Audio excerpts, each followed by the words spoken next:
প্রকৃতির অপরূপ সৌন্দর্য আর মুগ্ধময় পরিবেশ। আর এই সব কিছু নিয়েই আপনি থাকবেন ধল্লা নদী ভ্রমণের গল্পে। পাটগ্রাম থেকে ধল্লা নদী ব্রিজের দূরত্ব 2.5 কিলোমিটার।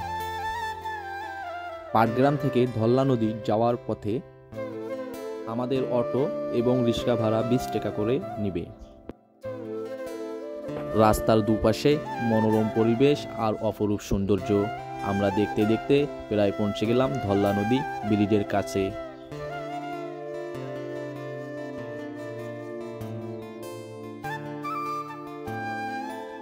আমি প্রথমেই আপনাদের ব্রিজের শুরু থেকে শেষ পর্যন্ত দেখাবো, তারপর ব্রিজের মাঝখানে এসে নিচ এবং উপরের ভিউ আপনাদের দেখাবো। আপনারা যারা আসবেন বিকালের দিকে আসবেন, বিকালের দিকে ভিউটা একদম অন্যরকম থাকে। আপনারা যদি ব্রিজটির সম্পূর্ণ সৌন্দর্য দেখতে চান তাহলে আপনারা বর্ষাকালে আসবেন।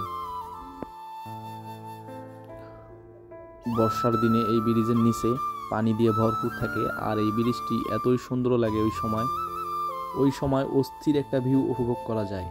আর ওই সময় নিচটা দেখতে এত সুন্দর লাগে, পানির যে স্রোতের শব্দটা আপনাকে অন্যরকম একটা ফিল দিবে, সেই ফিলটা আপনি কোথাও পাবেন না।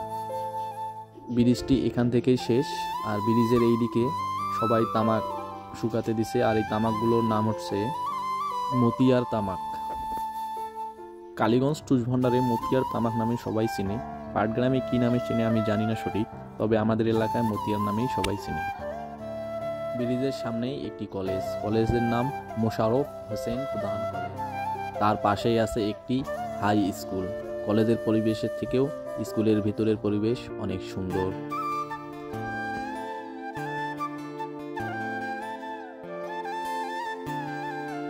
স্কুলটির নাম কাউয়ামারি আফতার উদ্দিন প্রধান উচ্চ বিদ্যালয়।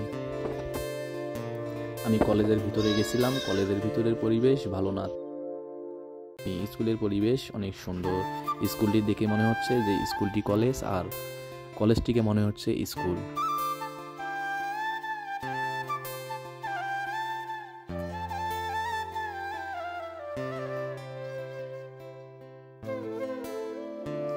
নদীর নাম ধল্লা, স্থানের নাম মাঝিপাড়া কাউয়ামারি, পাটগ্রাম লালমনিরহাট, বাংলাদেশ পানি উন্নয়ন বোর্ড লালমনিরহাট।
সেই অস্থির একটা ভিউ।